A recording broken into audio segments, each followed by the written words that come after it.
So after sitting through about 3 hours of awful football on Sunday night between the Eagles and the Washington football team, we found out that the Giants will not be in the playoffs for 2020. And I know when you're 6-10, you probably should not be in the playoffs, but Washington being 7-9 or whatever they are is not much better. And someone had to win this division. We were thinking, why not us? And there was a chance it could have happened, but based on the Eagles' injuries and people they were benching, and even having Jalen Hurts benched at the end of the third quarter or beginning of the fourth quarter, the Eagles had no interest whatsoever in winning this game, and I cannot be mad at them. I totally see where they're coming from. If I was Doug Peterson, I would do the same exact thing. Doug Peterson, we found out today earlier that he was going to be retained for next season. His job was safe. He had no reason to win this game.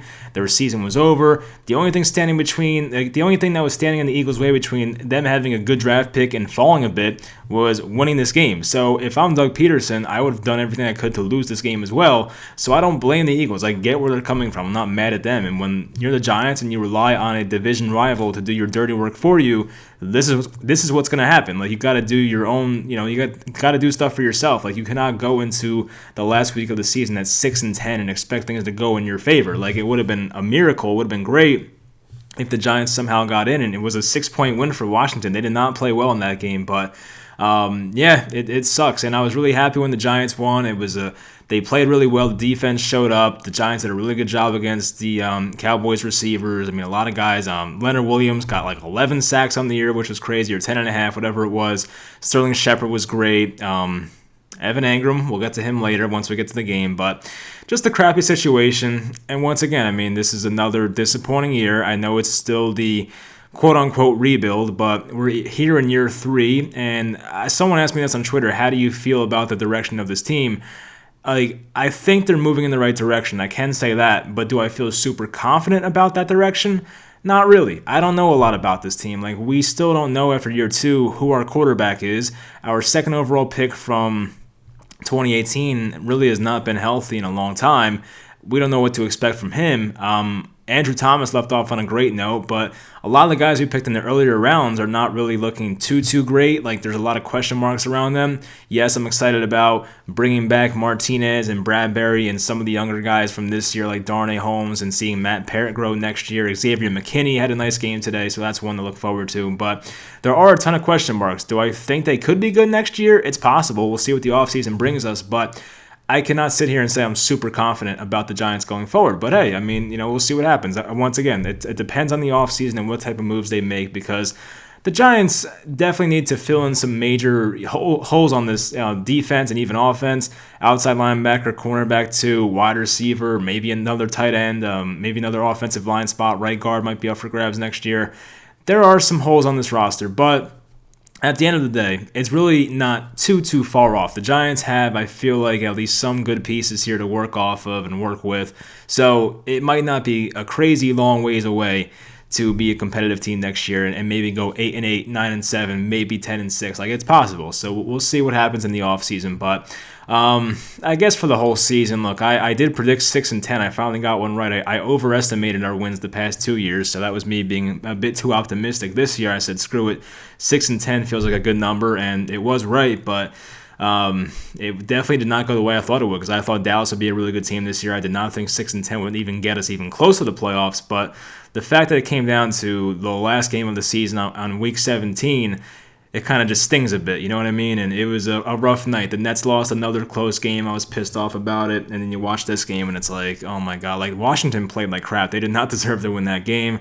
Sure, they deserved the division, I guess, but we beat them twice. So, I guess in the back of my mind, I'm like, damn, that really should be us. But they did win one more game than us, and I know it goes back to Evan Engram dropping that ball against the Eagles, but there's a lot more than just that one play that goes into it. But it is a pretty unfortunate situation. But anyway, we'll touch on the game real quick, because the Giants did play a game today. I know it feels like it's worthless now, but there were some positives from this game. Daniel Jones looked impressive again. I don't have his numbers written down, but he looked good. I know he had the one interception, but we all know whose fault it was. And that was funny. I tweeted during the game, like, I saw it happen live, and I just tweeted right away, was it Engram or Daniel Jones' fault? And of course, on the first replay, you could tell it hit like Engram in the hands and the face, and it popped up, and people were like, oh, it's Engram. Are you stupid? I'm like, okay, we saw the replay. Thanks. But outside of that one, I think Daniel Jones had one bad moment in this game. I'm trying to think of the other ones, but one bad moment was the severe underthrow for Darius Slayton. That was like the one where I was like, that's not too good. But he had one play on the left sideline where he really underthrew Slayton. He tried to come back and make a nice catch, but yeah, it was a very underthrown ball. Maybe it got out of his hand or something. I don't know. But that was the one bad thing from Daniel Jones. Other than that, I thought it was a good performance, honestly. Once again, he's showing good pocket awareness and things like that. He's pretty accurate. So I like what I see. I mean, the past month or so, he's played a few good games here. The Cincinnati game, the Eagles game, Baltimore's game, he played well last week, and then this game. So he ended off on a really good note. I'm excited about him going into next year. Am I sold that he's a franchise quarterback or a top 10 quarterback? Absolutely not. But he definitely can get better with a better OC hopefully next year, some more weapons, and we'll see who Daniel Jones is next year. So I'm excited about it. Sterling Shepard had a nice game. He had 2 touchdowns, 1 rushing, 1 receiving, 112 yards on 8 grabs. Dante Pettis got in the end zone, 2 for 43 and a touchdown. That was a catch that was crazy. It hit him in the face, went in his hands, so I guess the face shield kind of helped him with that one, but that was a nice catch. Wayne Gallman, 11 for 65 on the ground, and a mini heart attack at the end because, oh my God, that was the most Giants thing ever. When I saw him drop that ball, and I can't hate him for it. I mean, you could slide and just end the game there, but, you know, it's easier for us to tell on TV because we have that yellow line. I mean, football players on the field don't have that yellow line, so I guess I see where he's coming from, but Wayne Gallman probably should have went down there. But I get where he's coming from. It was a slippery, the ball was very slippery. You could just tell it slipped out of his arm. It gave us a mini heart attack for about 2.5, 3 minutes, but the Giants did have the ball. The replays showed it. Kind of like a butt fumble play in a positive way for the Giants. Evan Engram, oh boy. All right.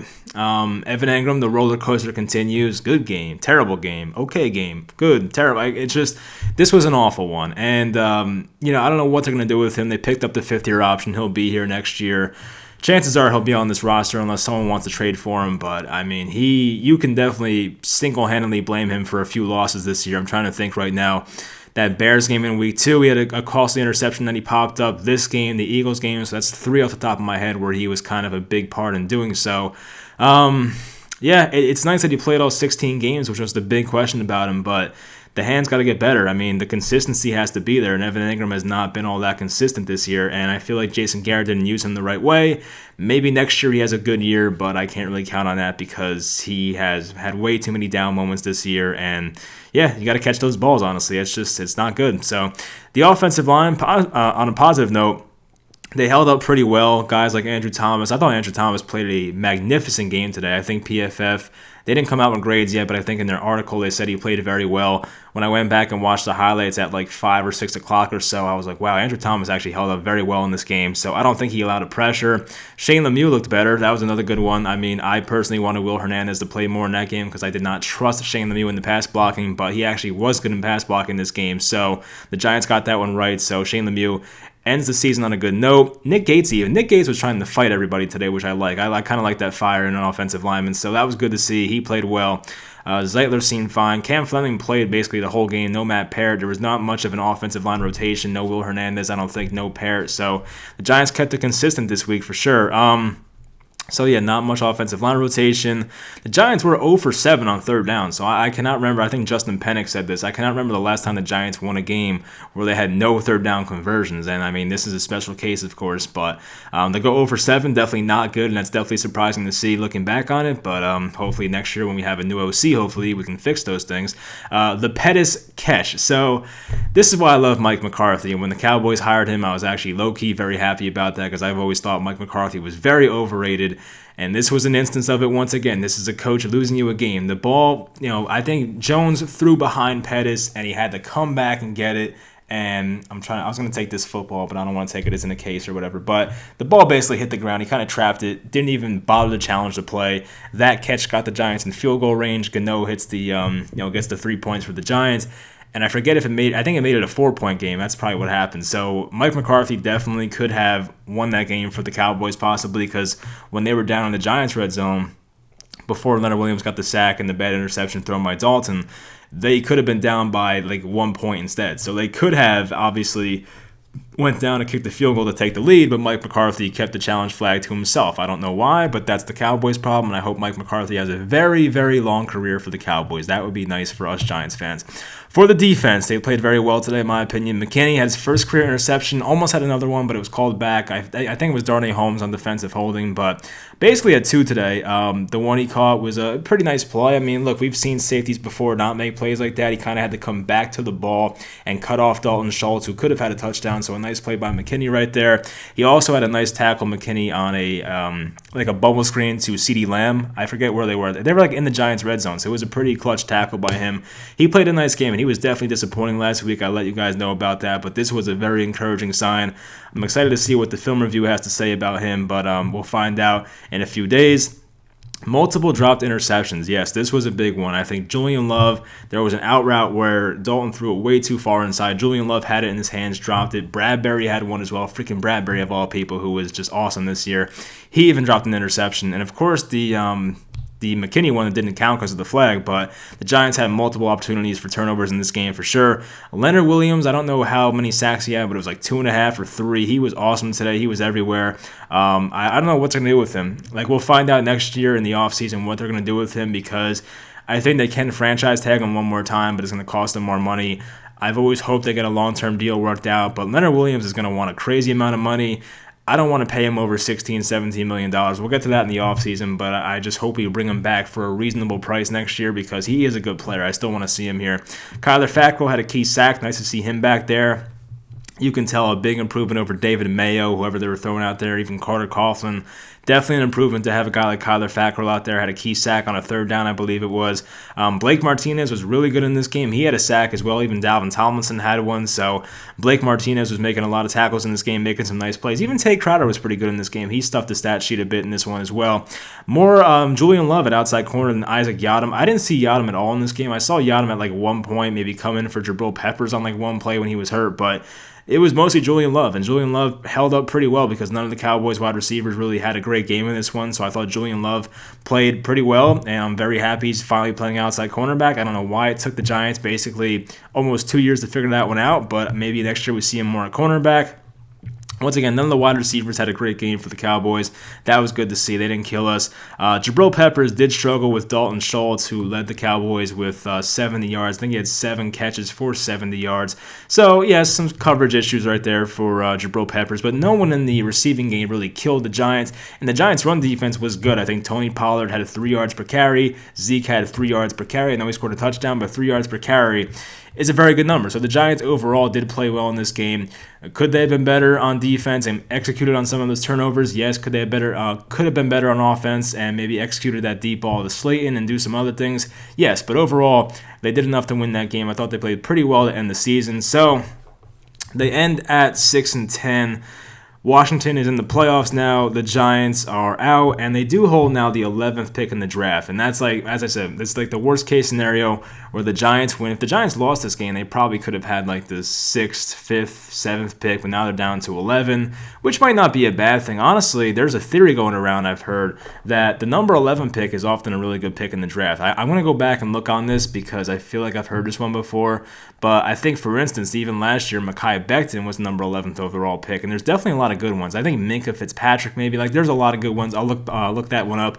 I'll probably post that one on Twitter to make people feel optimistic about number 11. But, yeah, I mean, look, it could be worse, but I'd rather have number 6 or 7, obviously. But it is what it is. It's not a bad pick. But that's pretty much it. I mean, just a crappy night. I wish they played that game at 1 o'clock because I cannot believe I'm sitting up here at basically 12 o'clock, have to get up at 6 tomorrow and have to do this review. So thank you, NFL, for putting out that awful game on primetime. But anyway, so yeah, disappointing. But you know, I really can't say I'm disappointed because this is kind of what I expected.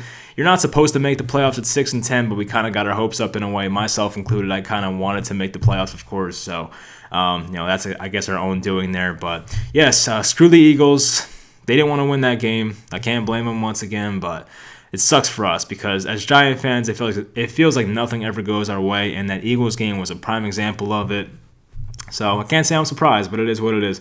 Tomorrow is Black Monday, where people are fired, and you guys know I'll be praying for a certain thing right before I go to bed over there. You guys know I want certain people fired. Not only the obvious one, but I also want Jason Garrett gone. Like, I know people are saying, some people have said to me on Twitter, like, I want Jason Garrett back next year. He's, doing well. The offense is finally looking a bit better. Daniel Jones looks more comfortable, which I get. But Jason Garrett is just, he's not it. He's just so far behind in the times, and I just need more of a modern NFL offensive mind, a guy who uses more pre-snap motion, a guy who doesn't run 5-yard curls. Can basically, I feel like the Giants, I don't know where they rank in this category. I don't know how to explain it, but getting yards from catches that are behind the line of scrimmage, not just screen passes, but just like, things like bubble screens and just, those plays where like you have a running back go behind you and you swing it out to him. Like, the Giants don't do any creative stuff like that. Like, you know what I mean? So I just feel like we could use a lot more of a creative mind that will definitely help Daniel Jones. And Daniel Jones, as we know, was a lot better in the West Coast offense with Pat Shurmur than he was in this type of offense, which was like, an old-style NFL offense where you're under center a lot more and things like that. So I think it would benefit the Giants more to move on from Garrett, but I guess we'll see. That is John Mara's friend, so we'll find out. And obviously, I hope at some point tomorrow we find out about Gettleman and that he's not here, but if he's back, I guess it is what it is, but that's not what I want, but I guess I'll live with it. But anyway, hopefully you guys enjoyed this video. I guess leave your comments about, your final reaction to the season. Did it go the way you wanted it to? Probably not. Did it go the way you expected it to? Are you disappointed? Are you happy? Do you think the Giants are moving in the right direction? I told you guys I think we are. I'm not too confident about the direction, but I think we are moving in the right direction finally. But anyway, just let me know in the comments, put your feelings out there. But anyway, I hope you guys enjoyed this video, and I will talk to you guys next time.